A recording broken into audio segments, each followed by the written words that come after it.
Hi there guys, welcome back. This is Kishore, founder and CEO of tradeachievers. So இந்த வீடியோவில் நம்ம என்ன பார்க்க போகிறோம்னு பார்த்தீங்கன்னா நம்மளோட ரிவ்யூ அண்ட் ரிவ்யூ தான் பார்க்க போகிறோம். ஸோ ஃபஸ்ட்டு இப்போ நிஃப்டி எப்படி இருக்குன்னு பார்த்தலாம். இப்போ நிஃப்டி பார்த்தீங்கன்னா நமக்கு மார்க்கெட் வந்து 24,888 வந்து மார்க்கெட் க்ளோஸ் ஆகிருக்கு. ஸோ இது நம்ம ஏற்கனவே லாஸ்ட் டைமும் பார்த்துட்டு இருந்த ஒரு விஷயம் தான். Market is in a sideways. So இப்போ மார்க்கெட் என்ன ஆகிட்டு இருக்குன்னா நமக்கு ஓவராலாக சைட்வேஸில் போயிட்டு இப்போ இந்த சைட்வேஸில் பார்த்தீங்கன்னா ஸோ இந்த ரேஞ்சு இப்போ இன்னொன்று என்னென்னு பார்த்தீங்கன்னா இந்த லாஸ்ட் டைம் வந்து இந்த பிரேக் அவுட் ஆகிற மாதிரி காமிச்சுது. ஆனால் இந்த 25,000 என்னென்னா இந்த 25,000 தான் நமக்கு என்னவாக இருந்துச்சு, ரெசிஸ்டன்ஸாக ஆக்ட் பண்ணிட்டு இருந்துச்சு. இப்போ இந்த 25,000 மேலே கேப் அப்பில் தான் போய் க்ளோஸ் ஆச்சே தவிர it did not close in a normal trading section. இப்போ மேபி நீங்கள் இப்போ நான் என்னோடய கிளாஸில் நார்மலாகவே எடுக்கும்போது we have a certain rules. அது என்ன ரூல்னு பார்த்தீங்கன்னா பிரேக் அவுட்டுன்றது வந்து இப்போ ஒரு பிரேக் அவுட் ஆகுதுன்னு வச்சுக்கோங்களேன். பிரேக் அவுட் வந்து சப்போர்ட் அண்ட் ரெசிஸ்டன்ஸை கேப் அப் கேப் டவுனாக வந்து பிரேக் ஆச்சுனால் we don't consider it as a breakout. இது எங்கள் ஸ்டூடெண்ட்ஸ் ஏற்கனவே தெரியும். ஒரு சின்ன டிப்பு மாதிரியே வச்சுக்கோங்க, பரவாயில்ல பார்க்குறவங்களுக்கு. ஸோ நார்மலாக ஒரு கேண்டில் வந்து ட்ரேடிங் டைமில் க்ளோஸ் ஆனால் மட்டும்தான் we consider it as a breakout. ஒரு gap up and gap down we don't consider it as a breakout. அப்போ இந்த இடத்துல வந்து மார்க்கெட் பிரேக் அவுட் கொடுக்கல, கேப் அப் ஆகிட்டு அப்படியே எல்லாமே அதே ரேஞ்சில் இதுவாகிட்டு மறுபடியும் எங்கே வந்துடுச்சுன்னா அகெயின் சைட்வேஸுக்கு வந்துச்சு. ஸோ அப்போ சைட்வேஸோட சப்போர்ட் எங்கே இருக்குது, மறுபடியும் நமக்கு அந்த 24,400 to 24,500 will be acting as our support level. So இது வந்து நமக்கு மறுபடியும் சப்போர்ட் லெவலாக ஆக்ட் பண்ணும். ஸோ மார்க்கெட் மறுபடியும் சைட்வேஸில் தான் வந்திருக்கே தவிர it is not a crash. இப்போ எல்லாருமே ஒரு 200-300 பாயிண்ட் வந்துச்சுன்னா இமீடியட்டாக கிராஷ் ஆகிடுச்சா, மார்க்கெட் கிராஷ் ஆகிடும் அப்படின்ற மாதிரி ஒரு புரிதலுக்கு வந்துடுறாங்க. அந்த மாதிரி கிடையாது. Now market has Khan in to a sideways. எப்போவுமே ஒரு சைட்வேஸ் போகுதுன்னு வச்சுக்கோங்களேன், இட்ஸ் வெரி ஹெல்த்தி திங்ஸ். நான் போன வாட்டியும் இதே தான் சொல்லியிருந்தேன். ஒரு மார்க்கெட் வந்து சைட்வேஸ் ட்ரேட் ஆகுதுன்னா பயப்பட வேண்டாம். Sideways is an opportunity. ஏன்னா ஒரு பெரிய மூவ்மெண்ட் கொடுக்கறதுக்கு முன்னாடி மார்க்கெட் எப்போவுமே சைட்வேஸில் தான் இருக்கும். ஸோ இப்போ இந்த சைட்வேஸ் வரதும் ஒரு நல்ல விஷயம். அப்போ இங்கேருந்து மார்க்கெட் மறுபடியும் சப்போர்ட் வருதுன்னா 24,400 வந்துட்டு இங்கேருந்து திரும்பலாம். இல்லை சென்டரில் இந்த 24,750 இது வந்து இந்த சென்ட்ரல் லைன்னு சொல்லுவாங்க. சென்ட்ரல்லேருந்தும் திரும்பறதுக்கு வாய்ப்பு இருக்குது. வெயிட் பண்ணி பாருங்கள். ஆனால் ஒன்ஸ் ட்ரேடுன்றது எப்போ எடுக்கணும்னா சைட்வேஸ் பிரேக் ஆகிட்டு மார்க்கெட் அதோட ட்ரெண்டு ஸ்டார்ட் ஆகிட்ட பிறகு ட்ரேட் பண்ணும்போது it will be a better trades. ஏன்னா ட்ரெண்டிங் மார்க்கெட்டில் ஈஸியாக ப்ராஃபிட் பண்ணிட்டு வெளியே வந்துட முடியும்.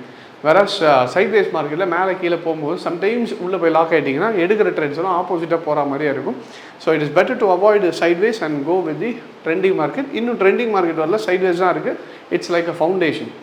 ஒரு பில்டிங்க்கு எப்படி ஃபவுண்டேஷன் போடுறாங்களோ பெருசாக போட பில்டிங் அந்தளவுக்கு பெருசாக வரும். அதே மாதிரி தான் மார்க்கெட் சைட்வேஸ் பெருசாக அந்த அளவுக்கு மார்க்கெட்டில் ஒரு ட்ரெண்டுன்றது பெருசாக வரும். ஸோ இன்னும் எனக்கு தெரிஞ்சு இந்த sideways maybe like 3-4 days continue ஆகிறதுக்கு வாய்ப்பு இருக்குது. பிரேக் அவுட் ஆகிட்ட பிறகு ட்ரேட்ஸில் உள்ளே போகிறது it will be better. But இருந்தாலும் உங்களை ஃபினான்ஷியல் அட்வைஸரை கேட்டுட்டு அதுக்கேற்ற மாதிரி நீங்கள் இன்ஃபார்ம் டெசிஷன் எடுங்க. So this is for Nifty. Next bank Nifty எப்படி இருக்குன்னு பார்க்கலாம். ஸோ நெக்ஸ்ட் நம்ம பேங்க் நிஃப்டி பார்க்கறதுக்கு முன்னாடி இன்கேஸ் நீங்களும் இப்போ நான் எப்படி அனலைஸ் பண்ணுறனோ இந்த மாதிரி ரூல்ஸ் எல்லாம் தெரிஞ்சுக்கிட்டு மார்க்கெட்டை சிஸ்டமேட்டிக்காக அப்ரோச் பண்ணணும்னு நினச்சிங்கன்னா we at trade achievers we teach people எப்படி ஒரு மார்க்கெட்டை ப்ராப்பராக டெக்னிக்கலாக அனலைஸ் பண்ணணும், அது என்ன மாதிரி நெக்ஸ்ட் ஃபியூச்சரில் நடக்கலாம்ன்றது வந்து ப்ராப்பர் டெக்னிக்கல் டூல்ஸை யூஸ் பண்ணி ப்ராப்பர் ரூல்ஸோடு ட்ரேட் பண்ணுறதை நம்ம சொல்லி கொடுத்துட்ருக்கோம். ஸோ இன்கேஸ் நீங்கள் அதை கற்றுக்கிட்டு பண்ணணும்னு நினச்சிங்கனாலும் எங்களோட நம்பருக்கு கால் பண்ணி கேட்டிங்கன்னா they'll give you all the details. நமக்கு பிரான்ச்சஸ் சென்னை, கோயம்புத்தூர், மதுரை அண்ட் பெங்களூரில் இருக்குது.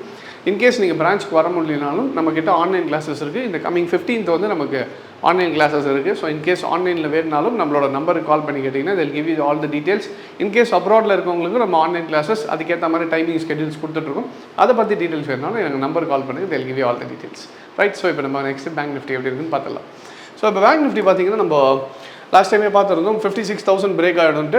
ஒன்ஸ் மார்க்கெட் பிரேக் ஆகிடுச்சு. இப்போ நிஃப்டி மாதிரி இது சைட்வேஸ் பிரேக் இல்லை, இதுதான் சொன்னேன் பார்த்தீங்களா. என்னென்னா பிரேக் அவுட்டுன்றது இதுதான் பிரேக் அவுட். ஒரு மார்க்கெட் வந்து ஒரு சப்போர்ட் ரெசிஸ்டன்ஸ் இருக்குன்னா இங்கே க்ளோஸ் ஆன மார்க்கெட் அடுத்தது இங்கே க்ளோஸ் ஆகிடுச்சுன்னா இந்த நடுவில் எதுவுமே இல்லை பார்த்தீங்களா. அப்போ இங்கே ஒரு லிக்விடிட்டி இல்லை. அப்போ லிக்விடிட்டியே இல்லாத பிரேக் அவுட்டை வந்து நம்ம நார்மலாகவே பிரேக் அவுட்டுன்னு நாங்கள் கன்சிடர் பண்ண மாட்டோம். That is one of the rules. இப்போ இங்கே வந்து இது லிக்விடிட்டி பிரேக் அவுட்னா பிரேக் அவுட் தான். பிரேக் அவுட் ஆகிட்டு இப்போ எதுக்கு வந்துட்டுருக்குன்னா இது ரீடெஸ்ட்டுக்கு வந்துட்டுருக்கு.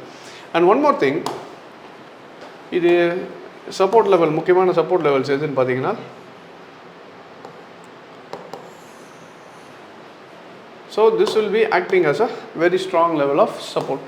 அப்போ நிஃப்டி பேங்க் நிஃப்டி பார்த்தீங்கன்னா இப்போ எங்கே இருக்குன்னா கரெக்டாக இந்த ட்ரெண்ட் லைன். ஸோ இந்த ட்ரெண்ட் லைனோட சப்போர்ட் லெவலில் தான் இருக்குது. ஸோ மார்க்கெட் வந்து இந்த சப்போர்ட்டை பிரேக் ஆச்சுன்னா மறுபடியும் எங்கே வரும்னா again it can come to 53,500 அந்த சப்போர்ட்டுக்கு வரதுக்கான பாசிபிலிட்டி இருக்குது. ஸோ இது பிரேக் ஆச்சுனால தான் அது எவ்வளோனா அரவுண்ட் 55,700 to 800. ஸோ இந்த ரேஞ்ச் வந்து இன்னொரு சப்போர்ட்டை ஆக்ட் பண்ணும் இந்த லெவலில்.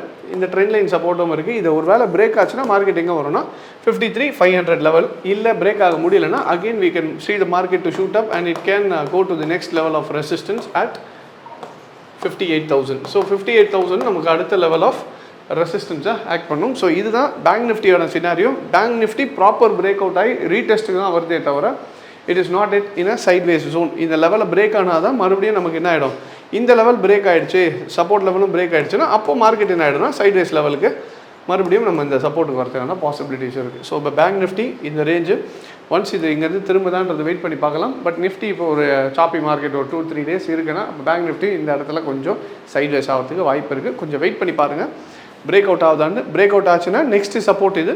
பிரேக் அவுட் ஆகலன்னா இங்கேருந்து மார்க்கெட் திரும்பிச்சுன்னா next 58,000 will be our next level of resistance. So this is for bank Nifty and Nifty வரக்கூடிய நாட்களில் எப்படி இருக்குன்றதை பார்த்துக்கலாம். So I hope this video was useful and thank you very much for joining. Take care.